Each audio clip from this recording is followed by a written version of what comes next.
Amanda. Thank you so much for clicking on this video. Hope you're having an awesome day. Thank you for taking a few minutes out of your day to hang out with me. Today's video, we're unboxing the BIJOU beauty box for January 2020. My BIJOU playlist will be linked to watch previous unboxings. Please subscribe and give this video a like. We're jumping into it. Oh, and the inside says Happy New Year, Amanda. This is what the inside looks like. For January, there were 4 palette variations, and I actually ended up purchasing the 3 other ones. That way I got all 4. When I saw the spoilers, I could not decide which one I wanted, and it wasn't guaranteed, so I just played it safe and bought the extras. Camera was out of focus for a little bit, sorry about that. This is what the neutral palette looks like. It is so pretty. I could definitely see this being an everyday neutral palette for someone. I'm going to do some swatches. Oh, that is soft. Salami, smoked salmon, sliced black olives. Holy pigment. Minced shallot, caramelized onions, shredded radicchio. And this is what the palette looks like. Oh my gosh, these are so soft and very effortless in swatching. There is pigment throughout every swatch, no doubt about that. I really have high hopes for this of blending out, looking really nice. I could definitely see myself reaching for this for work. I'm excited. I have not tried anything from Foodie Cosmetics before. It very much reminds me of Glamlight right now. Battle of the Pizza Palettes. Let's see what the next color story looks like. Oh, this is the one that I really wanted for this blue shade. And I thought this one was just really unique. Marinara, cherry tomato, chopped walnuts. Anchovy, smoked bacon, pineapple. This is so pretty. I definitely think this is gonna be one of my favorite color stories out of all the palettes. I know I've criticized palettes with the pop of blue, but this palette is just so pretty, and I wonder how it all looks together to create one gigantic pizza and color story. I'm obsessed with how these feel. Like this orange cherry tomato felt a little bit drier than the other mattes, but it still has pigment all the way through. Like my mind is blown. Kind of glad I added on the other 3 because I know I definitely would have been sad, especially after feeling these eyeshadows. Next color story. Oh, this is a neutral one as well, but it's heavier on the mattes. Oh, I guess I should clean it off. Ricotta, sauteed mushrooms, orgeano. Capicola, mozzarella, prosecco.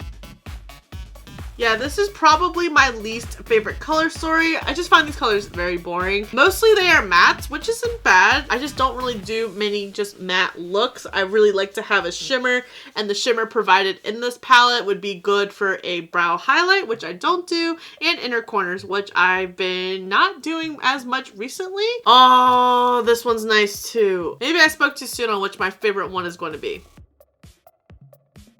Parmesan cheese, blue cheese, hot Italian sausage. Bitch. I love that blue cheese shade.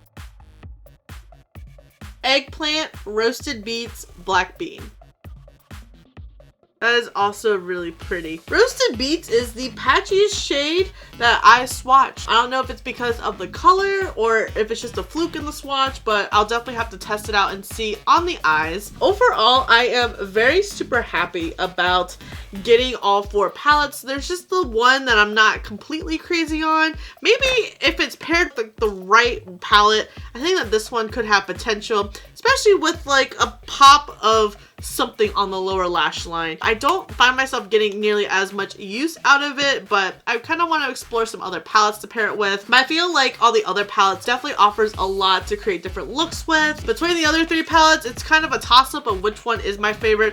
Originally, I was thinking this one, but this one also has a fun color story. And then I see myself reaching for this one the most because it's so neutral and it'd be great for work. One palette retails for $21.99. And it looks like I have a pizza air freshener as well. Let me know which palette that you got and what do you think of Foodie Cosmetics. There are so many brands taking the food approach. Glamlight has the veggie palettes as well. Those are some of my favorites. I think the packaging is cute. It doesn't really make me hungry at all. Maybe it's because I had dinner and I'm not hungry, but it just doesn't make me want to eat the palette. I think Lush has that effect on me more than something like this. I have like a pizza roadmap as well. Oh, Here is the actual pizza menu of it. So pizza and chill with the pop of blue. The one that has primarily mattes is pizza diet. Pizza belly with the fun pop of blue and eggplant. And then pizza party, that one would be really good for work for me. We have something by e.l.f. This is the Pop of Glitter Makeup Transformer Gel, and I don't know what this is. It retails for $4. I have never heard of this product. It can transform any matte or glossy texture to a sparkling metallic finish. Oh. Apply a small amount to face and blend in with a brush or finger prior to drying. Layer for desired intensity. I don't see myself ever reaching for this, so I'm going to set it aside. Have you guys used this before? Let me know in the comments below. Looks like we have something from Glam Light. We have the Donut. Is it a lipstick? Oh, it's a lip glaze. Oh, it's a gloss. Oh, it's peachy though. Why did I do that? Because I'm not really much of a peachy gloss, but I guess maybe it will look good by itself. I don't know. Or over a nude lipstick. I have a lot of nude lipsticks. I just don't wear nude lipsticks. I have not tried the Glam Light gloss formula yet. I actually have another gloss by them. I don't even know where it went. It is a pink glittery gloss. I don't know if I set it aside for something or what. Were there variations in the gloss? Let me know if you guys got donut or a different one. This, it says Open Me. Ooh, it's a pretty ColourPop Super Shock shadow. I have so many of these and I don't really use single shadows. This is in the shade Sleep Tight. So along with the e.l.f., I'm just going to set it aside for a future giveaway. But I do kind of find it as like a filler product because we already received an eyeshadow palette, and for someone like me that added on the remainder 3, that's a lot of eyeshadow, so I probably wouldn't even get much use out of this Super Shock shadow, especially a hot pink shade. I think it would be fun. Maybe I have that to add to that one pizza palette that was primarily all neutral and matte. I wish it was something different, maybe a mascara or a brow product just to keep it in the family of eye products. And then the last product I'm super excited for, this is the Sigma Chroma Glow Shimmer and Highlighter Palette. This retails for $39. I have had my eye on this product for so long. Oh, it is gorgeous. Oh my gosh, these pan sizes are huge. I was not prepared. Peaceful Ambrosia Zeal. This is my first time trying Sigma products that aren't their brushes. Bedazzle Lush Felicity. And this is the highlighter palette swatch. I see myself reaching for most of these shades. This shade, Lush, is like the only questionable shade. It definitely picks up more orange on my skin tone right now, but the rest of them would be really fun. Either highlighters, inner corners, brow bones if you're feeling adventurous. Maybe this could be like a blush topper.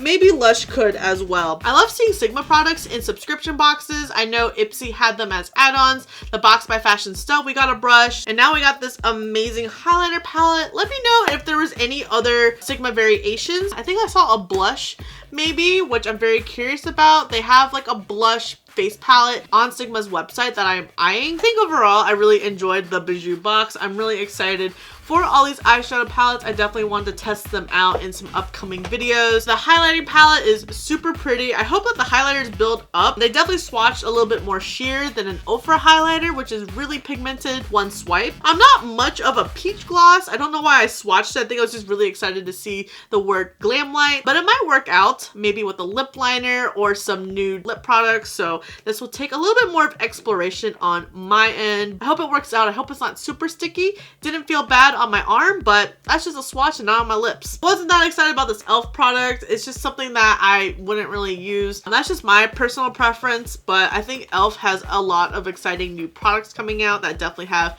my attention right now, as well as the ColourPop single shadow. I have so much eyeshadow from this box that I just don't feel the need of having this, but it is a gorgeous shade and I love the Super Shock formula. I forgot to mention that BIJOU beauty box is $30 a month and you get 5 full-size items. I know some of you guys are probably thinking that these aren't really full-size items compared to the other ones, but you definitely see a little bit more indie brands in the subscription service. I think Sigma is like the most mainstream brand I have seen to date, unless if you classify ColourPop, because of how big they have gotten. But I would love to know if you guys got the January BIJOU beauty box. Did we get the same variation, different variation? Would love to know what products you got instead of. How did everything work out for you? Did you guys try this e.l.f. product? How was your experience on it? I'm a little scared to try it. Based off the description, just sounds like something I wouldn't even want to use. I do have a non-affiliate discount code if you are interested in signing up for BIJOU Beauty Box. You can save 15% off with the code ayyyeeeitsamanda. I don't make commission off of it. It is just a code to help my subscribers to save some money. Thank you so much for watching. I really hope you enjoyed this video and found it useful. Don't forget to subscribe before you leave. And if you don't, I appreciate your view anyways, and I'll see you in the next video.